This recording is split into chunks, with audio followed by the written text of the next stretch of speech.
welcome back to Spring in the Math 7. I'm Mrs. Campbell, and today we're going to be doing the second part of our lesson on classifying solid figures. Let's get started.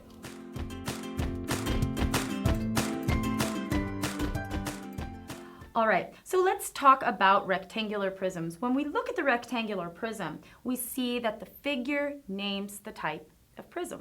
And when we look at a solid figure, such as a prism or a pyramid, we have to use our thinking about polygons to figure out which type of prism or pyramid the figure is.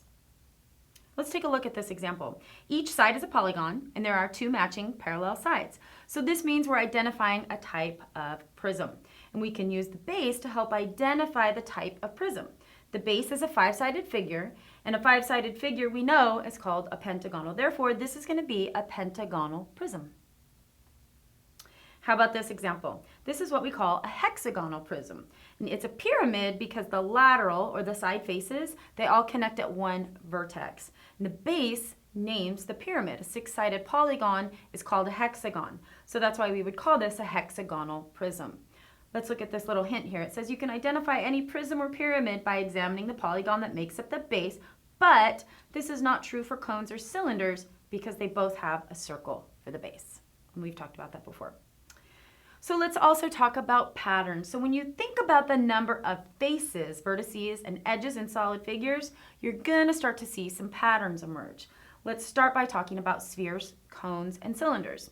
So let's read this. It says, all of these figures are curved in some way. So they have no edges or vertices. A sphere has no faces, a cone has one circular face, and a cylinder has two circular faces.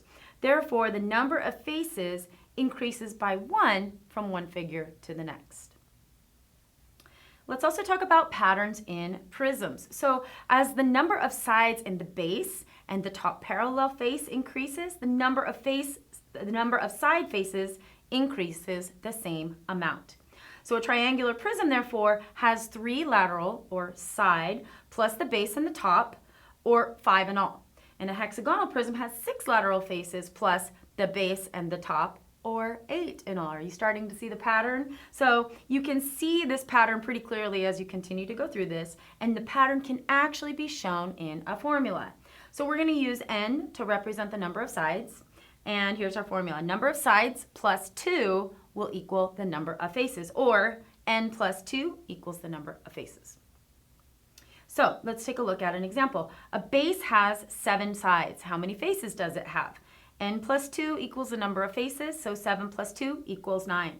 This figure has 9 faces, therefore it would be a septagonal prism. And interestingly, this can actually work in reverse too. So let's take a look at an example of how it can work in reverse. A figure has 10 faces. So what is the base of the figure?